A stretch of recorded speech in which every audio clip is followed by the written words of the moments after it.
Isiniwalat ng mga otoridad ang iba pang nagaganap na scams sa mga ni-raid na iligal na pogo sa Pampanga at Tarlac. Magbabalita si Rainiel Pawid.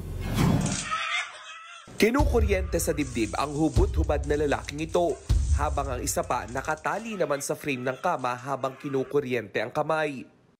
Ang ilan pa hinahambalos naman ng baseball bat.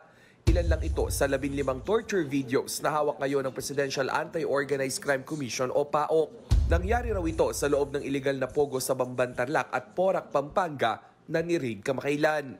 Magpapadala ng torture videos itong mga sindikato. Pinadadala sa pamilya dahil ang pamilya yung pinagbabayad nila eh. So ngayon, yung pamilya humihingi ng tulong sa Chinese Embassy or embassy concern, kung Malaysian siya o Vietnamese, papadala sa embassy. Yung embassy naman pinadadala sa amin. Bukod sa torture, talamak rin ang love scam sa mga ni-raid na Pogo Hub. Base sa tinatawag nilang package story, isang Pogo worker na turned scammer ang magpapakilala sa mga biktima.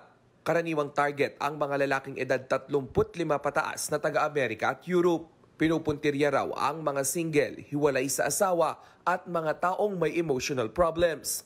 Magpapanggap ang scammer na mula sa isang broken family pero nagsumikap na makaahon sa hirap. Sasabihin din daw nitong nag-aral siya sa Singapore at lumipat sa Malaysia para magsimula ng bagong buhay. May training room sila eh. Tuturuan ka paano ka gumawa ng yung package story na yan. Nag-assume sila ng character.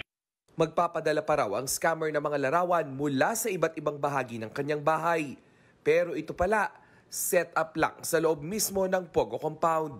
Sa oras na mapaibig na ang target, aayain na ito ng scammer na mag-invest sa cryptocurrency. Ang mga scammer, tinutulungan pa raw ng mga psychology expert. Tinitingnan nila kung saan ka weak, ang weak point mo is yung sawi ka sa pag-ibig, di ba? O kaya ang weakest point na nakikita nila sa'yo dahil sa nakalagay sa profile mo, ikaw ay byudo, di ba? Naghahanap ka ng kalinga. Hanggang 18 oras sa isang araw ang trabaho ng mga scammer. Sa oras na hindi maabot ng empleyado ng Pogo ang kota sa panloloko, dito na siya dadalhin sa loob ng torture room. Kung naisipan naman niya na umalis na o mag-resign sa loob ng Pogo compound, kinakailangan niya magbayad ng 150,000 pesos hanggang kalahating milyong piso. Dahil dito bumuo na ng task force ang Department of the Interior and Local Government at PNP para mahigpit na ipatupad ng mga mayor ang pag-inspeksyon sa mga establishmento sa kanilang lugar tulad ng mga Pogo.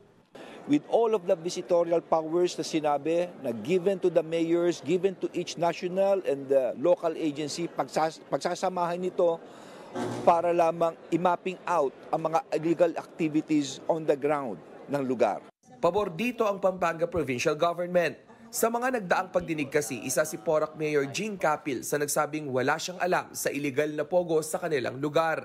Sabi niya, hindi niya alam, hindi niya kilala yung investor, at saka hindi niya alam na natayo lahat yung 46 building na yon. Nilinaw naman ng PNP na hindi sangkot sa illegal na pogo ang mga pulis na na-relieve kamakailan sa pwesto sa Bamban at Porac.